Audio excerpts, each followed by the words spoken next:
What's up, guys? I still can't believe that Nintendo discontinued the NES Classic Edition. They did the same thing to their Japanese 8-bit console, the Famicom Classic, and now both are super hard to find for a reasonable price. Today we're going to find out which is the better mini 8-bit console for you to add to your retro gaming collection. The NES Classic versus the Famicom Classic. Stay tuned, guys.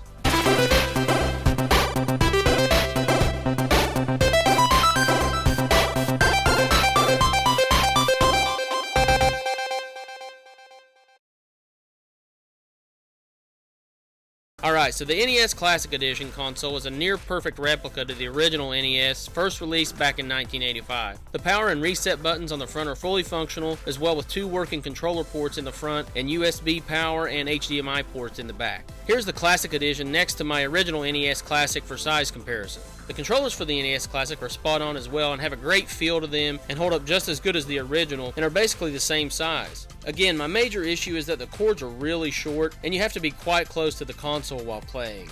And the original price for the NES Classic Edition was $59.99, which I believe is a pretty great deal. Now it's horribly overpriced. I saw where you can buy one on Amazon right now for $206. It's insane. Okay, that's about it for the hardware, so let's talk about the games. The NES Classic Edition comes with 30 classic games installed. I'll list all 30 of the games in the description below.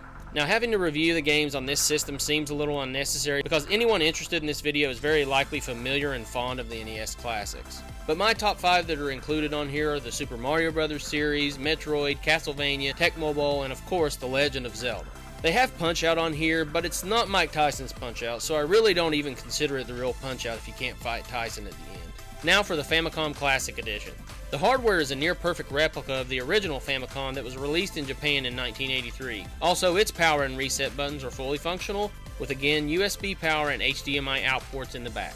Just like the original Famicom, the two controllers are hardwired into the console with little recesses on the side of the console for the controllers to sit. Here's the Famicom Classic next to the original Famicom that I purchased on eBay earlier this year for size comparison.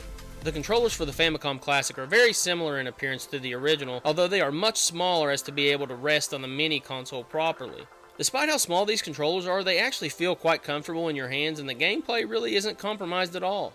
One feature that isn't available is that on the original Famicom's second controller, there was a functional microphone that could assist you in certain games. The original price for the Famicom was the equivalent of $59.99 in Japan when it was released. You can buy it on Amazon now for $93, which isn't unreasonable at all. As far as the games go, you get most of the same games on the Famicom as you do on the NES Classic Edition. Here are the differences in the system's libraries. The Famicom exclusively gets Mario Open Golf, River City Ransom, Solomon's Key, Final Fantasy, and 4 other games which are popular Japanese-only titles which I know nothing about actually. The NES Classic exclusively gets Bubble Bobble, Castlevania 2, Simon's Quest, Donkey Kong Jr., Kid Icarus, Punch-Out!, Star Tropics, and Tecmo Bowl. Another special feature of the Famicom Classic is that it has the Famicom Disk System versions of popular NES classics like The Legend of Zelda, Metroid, and Castlevania. The Famicom Disk System was an add-on to the original Famicom that actually used old-school floppy disks for the games. This technology allowed for an additional sound channel that was able to produce richer music and sound effects, which Nintendo mostly used for the title screens and sound effects. Here are comparisons of the title screen theme songs for the NES Zelda and the Famicom Disk System Zelda.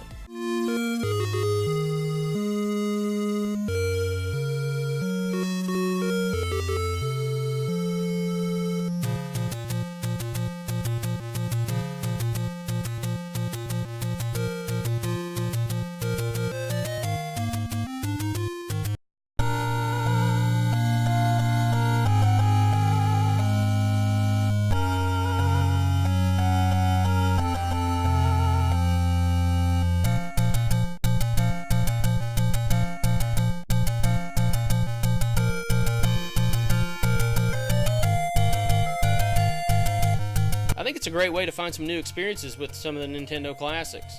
Okay, so let's recap each system. So on the NES Classic Edition, I love the overall design of the console since this was the first system that got me into video games. The controllers feel great in your hands and are pretty much exact replicas of the original. And most importantly is that the console has the best nostalgia factor for me of all time.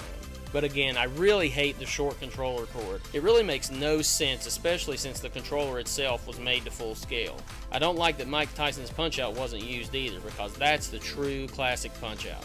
But the main thing I dislike is now the current prices since it's been discontinued. Paying over $200 for this console is just absurd. Now on to the Famicom Classic Edition. I really like the compact design of the console, given that the controllers and system are all contained in one small package, and I really love the new experiences of the classics with the Famicom Disk System games. And I think it's great that the price has not gotten too out of control and you can still get it for less than $100. Now I know this isn't the system's fault at all, but if you can't read Japanese like me, it limits some of the gameplay, but most of the games are listed in English as well. I also don't like that the original Famicom microphone function isn't included. It also just doesn't give me the complete nostalgia feels that the NES Classic Edition does. Well, this is a tough decision here because I really feel that both of these consoles are must-haves for any retro gamer. But in the current market, and if I'm only able to buy one console, then I think the Famicom Classic Edition is the winner. I mean, the fact that the console and controllers are contained in one compact system and you don't have to buy an additional controller are great incentives. I also love the little exclusive songs and sound effects of the Famicom Disk System that you don't experience with the NES. But the biggest incentive is the current $100 price difference. Well, what do you guys think? I almost feel like I'm a traitor for not picking my beloved NES, but I think it fell slightly short. Let me know in the comments below. I'll put links in the description below for each console if you're interested in where I found the prices listed above. If this was your first time here to our channel, I'd like to thank you for stopping by and welcome you to subscribe and hit that bell for notifications so you can know each time we post another great video. Thanks again, guys. G3 out.